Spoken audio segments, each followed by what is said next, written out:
Clark. So, fighters affiliated with Al-Qaeda have blocked fuel deliveries to Mali's capital for 2 months now, bringing the city to a standstill. They've sealed off the highways that tankers use to transport fuel from neighbouring Senegal and Ivory Coast, tightening the economic chokehold. And it's all put immense pressure on the landlocked Sahel country and its military government. Every global power has a story it tells about Africa, that the continent can't stand without help, can't fight without funding, can't lead without guidance. But what if that story was never true? What if the real threat to Western dominance isn't chaos in Africa, but clarity, the moment Africans realized they were never weak, just deliberately disempowered? Look at Mali. A fuel blockade meant to break the country is instead rewriting Africa's definition of sovereignty. The same siege designed to humiliate a nation has exposed how foreign powers still weaponize aid, religion, and security to keep control. Yet the irony is breathtaking. The harder Africa is pushed, the more self-reliant it becomes. The question is no longer whether Africa can survive without the West. It's whether the West can survive once Africa stops asking for permission. Let's find out.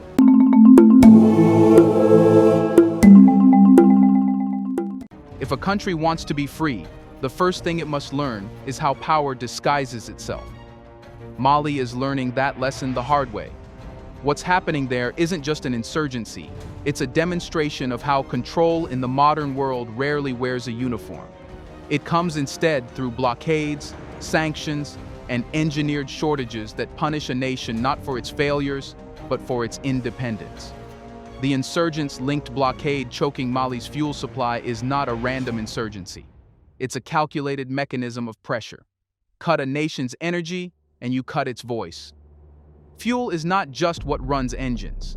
It runs morale, education, hospitals, and even the idea of normal life. When the trucks stop moving, people stop believing in progress. That's what this is about. Breaking confidence before breaking armies. And look at the timing. This blockade intensified after Mali distanced itself from Western control. It followed the same pattern seen every time an African nation breaks ranks. Libya tried to build an independent monetary union, but it was bombed. Zimbabwe refused to privatize its land, and it was sanctioned. Mali demanded the right to define its alliances, and suddenly, insurgents became more active. Coincidence is a luxury Africa can no longer afford. The psychological design is simple, but brutal. When a country rejects dependency, starve it until it begs to return. That's how modern power punishes defiance without needing a declaration of war. Yet here's where the plan collapses. Mali isn't begging. Despite the shortage, Malians are adapting, trading, walking, and sharing. They're rediscovering that sovereignty doesn't start with state policy, it starts with public will. The woman selling food on a roadside isn't just surviving, she's rebelling. She's proving that the colonial logic of "without us, you fall" no longer holds. And this is what terrifies those who once owned Africa's narrative. Because the moment one African nation survives without external control, the myth of African weakness dies. If Mali, under siege, can still function, still teach, still feed, still organize, then what happens to the idea that Africa needs supervision? It collapses. This is why the blockade is not just an act of war against Mali. It's an act of fear by those who sense their influence fading. You don't isolate a country that doesn't matter. You only blockade nations whose independence threatens your hierarchy. Mali has been always, rocked by instability. And these jihadists, they have been controlling much of the country, in the north and the center. But most recently, they also arrived in the south and now laying siege to the capital. So that's a complete new situation. So when the headlines call Mali unstable, they're misreading the situation. What we're witnessing isn't collapse, it's transition. It's the pain of a country being reborn from imposed dependence to earned resilience. And if that process succeeds, it will set a dangerous example.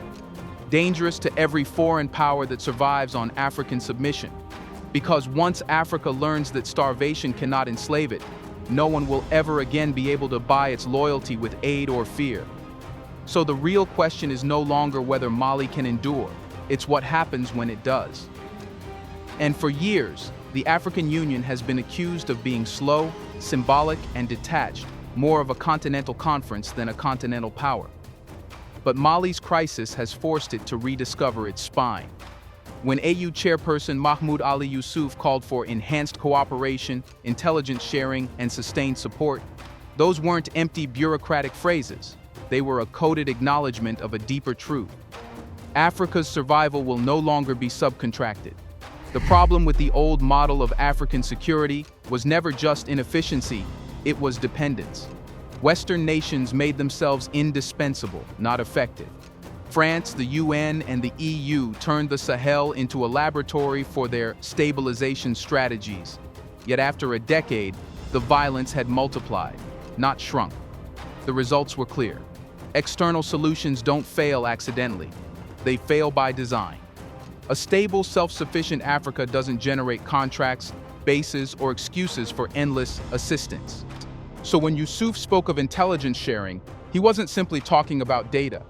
He was talking about trust, the one thing the continent has outsourced for too long.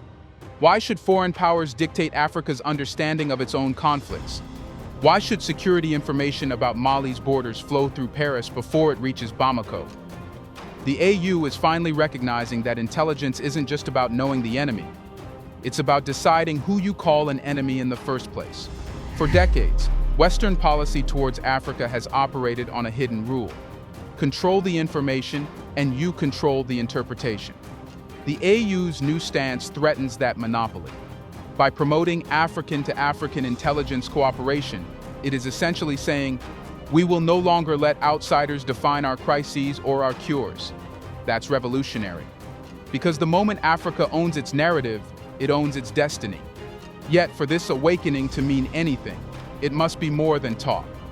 The AU's words must evolve into systems, autonomous intelligence grids, cross-border command centers, and regional defense schools built by Africans, for Africans. The continent already has the brains, the soldiers, and the technology. What it lacked was belief in itself, and Mali's endurance under siege is reviving that belief. Action. In a statement released this weekend, Mahmoud Ali Yusuf condemned the recent jihadist attacks against civilians in the country. The Al-Qaeda-linked regime has increased its assaults across Mali in recent. Critics in the West will call this nationalism. They'll warn that too much independence risks instability, the same excuse they used for decades to justify interference. But the logic doesn't hold anymore. Because if foreign stability operations worked, Mali wouldn't be in crisis. The only thing more dangerous than African nationalism is African naivety. The belief that someone else's solution will ever serve Africa's interests. Mali's suffering has done what years of diplomacy couldn't. It has reminded Africa that solidarity is not optional, it's existential. The AU's call is a test, not just of military coordination, but of continental maturity. The question now is not whether the AU will act, but who it will protect Africa from, the insurgents in the desert or the interests in the boardrooms. Because the real enemy isn't always the one holding the gun. Sometimes it's the one selling the bullets. If Africa wants to defeat insurgency, it must first understand what insurgency truly is. Not chaos, not fanaticism, but commerce. Every attack has a balance sheet. Every blockade, a buyer. Every explosion, an investor. Groups aren't armies of faith, they're corporations of fear. They operate in a global market where death is a currency and Western silence is the interest rate. You see, Mali's insurgency isn't growing because its ideology is persuasive. It's growing because it's profitable. When insurgents kidnap foreigners, the ransom money flows through the same international banking systems that the West controls. When it ambushes fuel convoys, the resulting scarcity drives up the price of oil imports, conveniently benefiting those who still sell refined fuel to Africa at inflated rates. Every bullet has a trail, and it rarely ends in Timbuktu. It ends in offshore accounts.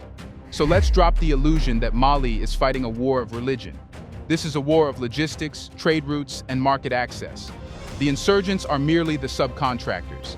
They destabilize what must be destabilized so that foreign interests can present themselves as solutions. Private military firms sign new contracts. Western aid agencies get more funding. arms manufacturers receive new orders. And suddenly, the violence makes sense, not morally, but economically. The jihadists have moved southwards. They are strangling Bamako, the capital of Mali, with this fuel blockade. There are extreme shortages now in Bamako. Here's the uncomfortable logic that no one in Washington or Brussels will say out loud.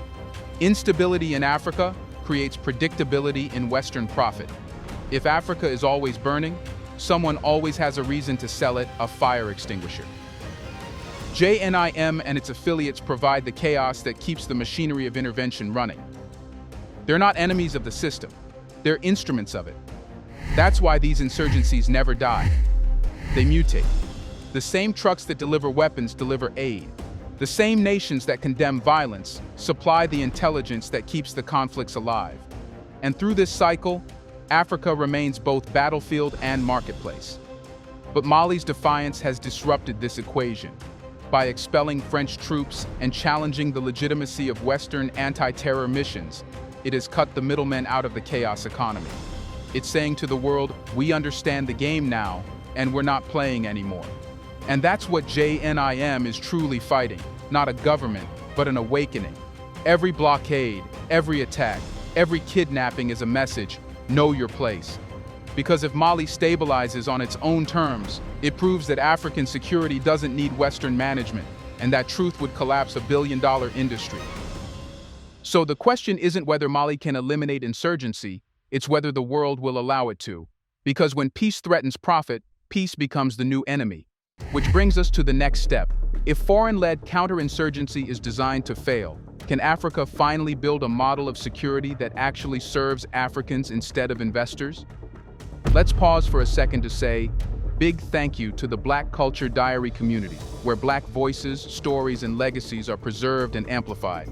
By becoming a member, you're not just supporting the channel, you're becoming part of a powerful cultural movement. Let's continue.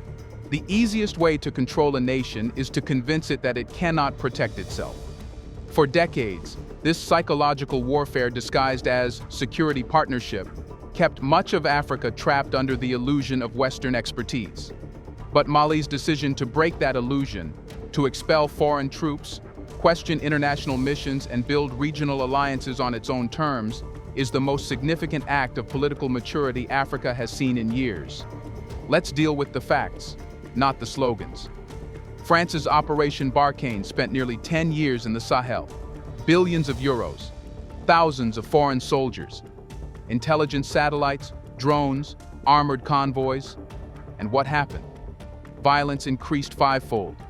Insurgent networks didn't shrink, they expanded. Rural governance didn't improve, it collapsed. The West called it a complex challenge. Africans call it what it is, a strategic failure disguised as progress reports. Why did it fail? Because the West never came to win. It came to manage. It came to contain instability, not to eliminate its root causes. Real peace would have meant less dependency, fewer contracts, and less leverage. Instead, by training elite units that answered to donor priorities instead of local realities, Western intervention hollowed out African sovereignty from the inside. Mali's military learned to wait for foreign approval before defending its soil. The people learned to equate safety with submission. That's why Mali's leadership made the radical and rational decision to rewrite the rules. By turning to the alliance of Sahel states with Niger and Burkina Faso, Bamako is proving that regional proximity matters more than foreign patronage. These countries share borders, battles, and burdens. Their collaboration isn't charity, it's symmetry. Critics call this pivot dangerous. But dangerous to whom? To the people who live there, or to the powers who profited from keeping them dependent? Western diplomats warn of Russian influence, pretending Africa is too naive to choose its partners. But that argument collapses under scrutiny, because sovereignty means exactly that, the right to choose your alliances based on your interests, not someone else's comfort. Mali's shift is not anti-Western, it's anti-instructional. It's Africa saying, we'll listen, but we won't obey. And that's what terrifies global elites. Not that Mali might fail, but that it might succeed, because success would expose the myth that Western protection is indispensable. The lesson here is clear. Dependency isn't protection, it's paralysis. A security model built on external validation can never ensure internal stability. Mali's experiment is risky, yes, but it's also rational, because there is nothing riskier than doing the same failed thing forever. And so, Mali's transformation becomes the continent's test case. Can African nations build true stability by trusting themselves instead of renting their defense? Because if Mali's gamble works, it won't just end Western influence, it will end Western authority. Here's a reminder to please like and share the video and subscribe to our channel to watch more videos on Black culture, history, civilization, and identity. Let's continue now. Every empire collapses the moment it underestimates the endurance of ordinary people. Mali is living proof of that. The blockade was supposed to cripple its economy, demoralize its citizens, and force the government to crawl back to Western donors for survival. But that didn't happen. Why? Because Mali's strength doesn't sit in boardrooms or barracks, it sits in the streets, in its people's instinct to adapt, rebuild, and resist. Let's strip away the noise. Political systems may fail, leaders may stumble, but what sustains a nation under siege is its social immune system.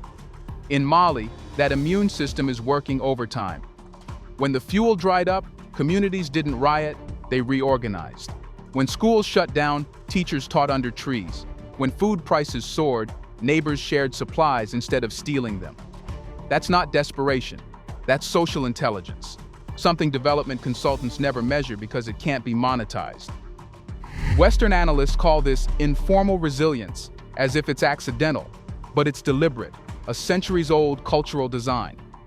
Malian society, like much of Africa, was built on Ubuntu before economists invented collective action.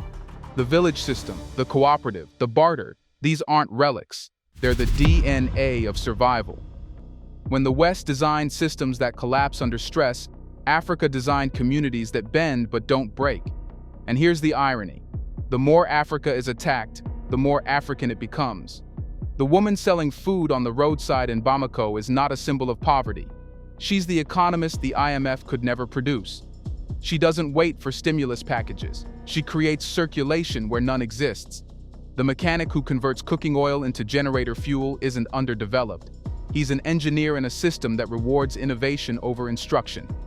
The mothers pooling savings to buy medicine for hospitals aren't grassroots aid workers. They're the new architects of statehood. These acts may look small, but they're political revolutions in disguise. Because once a population learns to function without external permission, it becomes ungovernable by fear. You can block a country's ports, but you can't blockade its imagination. And that's where Mali is most dangerous to those who prefer it weak. Its people have realized that survival without the West is not only possible, it's preferable. This is the phase every liberated society must pass through, from dependency to dignity. The pain is real, but it's purposeful. Mali's endurance is not the absence of suffering. It's the mastery of it. A society that endures learns faster than one that's protected. The country is writing its own manual for sovereignty, line by line, in the language of everyday resilience. The real power shift in Africa won't come from armies or diplomats. It will come from citizens who stop mistaking aid for empathy. Because once people know they can live without rescue, the empire's strongest weapon, guilt, becomes useless. So the question is no longer whether Mali can survive. It already has. The real question is, how can Africa turn this raw resilience into a structured form of power that no blockade can ever touch? The African Union's recent call for intelligence sharing and coordinated defense is a step in the right direction. But let's be honest, statements don't stop bullets. Unity must become architecture, not aspiration. Africa doesn't need speeches. It needs systems, real systems, financial, military, digital, that make foreign control logistically impossible. Because dependency is not a weakness, it's a design flaw built into the post-colonial order. Every imported fuel shipment, every externally financed weapon, every donor-funded project is a pressure point that can be turned off when Africa disobeys. Mali's blockade just exposed that blueprint to the world. If a handful of militants can paralyze a nation's fuel supply, imagine what a coalition of African states could achieve by securing their own supply chains. Africa controls 30% of the world's raw materials, but refines less than 5% of them. That's not underdevelopment. That's deliberate engineering. It's how the West keeps Africa exporting wealth while importing weakness. Mali's crisis, therefore, is not just about security. It's about energy independence, industrial production, and strategic self-sufficiency. The greatest weapon against insurgency isn't a gun, it's a factory.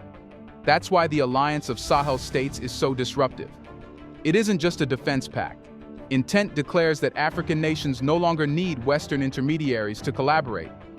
Joint mining projects, shared military training, integrated logistics, these are the early signs of an Africa that's beginning to think like a single organism instead of fragmented limbs. When Niger protects Mali's airspace and Burkina Faso secures cross-border routes, that's not regional charity, that's continental strategy. But this transformation must go deeper. Africa needs an intelligence network built on trust, not translation. Data shared between African capitals without first passing through Paris or Washington. It needs its own satellite infrastructure, its own drones, its own cybersecurity grid. Because the new colonialism isn't territorial, it's informational. Whoever controls Africa's data will control its decisions. Mali's experience shows what happens when the continent depends on imported knowledge. It fights enemies it didn't name, for interests it doesn't own. The final frontier of sovereignty, then, is psychological. Africa must unlearn the reflex to seek validation from outside. When Mali partners with Russia or Turkey, it isn't about ideology, it's about leverage. It's about breaking the monopoly of choice. True sovereignty is not isolation, it's diversification, the ability to say no and still stand. Mali's defiance has opened a door that can't be closed. It has shown Africa that endurance is not enough. Endurance must evolve into structure, and structure into strategy. The continent cannot just resist foreign systems, it must replace them. The AU's credibility will depend on whether it can turn Mali's crisis into the foundation of a continental defense and industrialization plan. Because here's the truth: Africa will never be respected for what it endures, only for what it builds. And if Mali can build sovereignty under siege, imagine what Africa could do in freedom. This is the pivot point, the line between history and destiny. The blockade was meant to humble Mali, but instead, it humbled the world. It reminded everyone that Africa's greatest resource was never gold or oil, it was willpower. And once that will is organized, no empire on earth can afford to ignore it. So yes, the war in Mali is far from over, but it has already produced something more powerful than victory: conviction. The unshakable belief that Africa's future will no longer be negotiated in foreign capitals.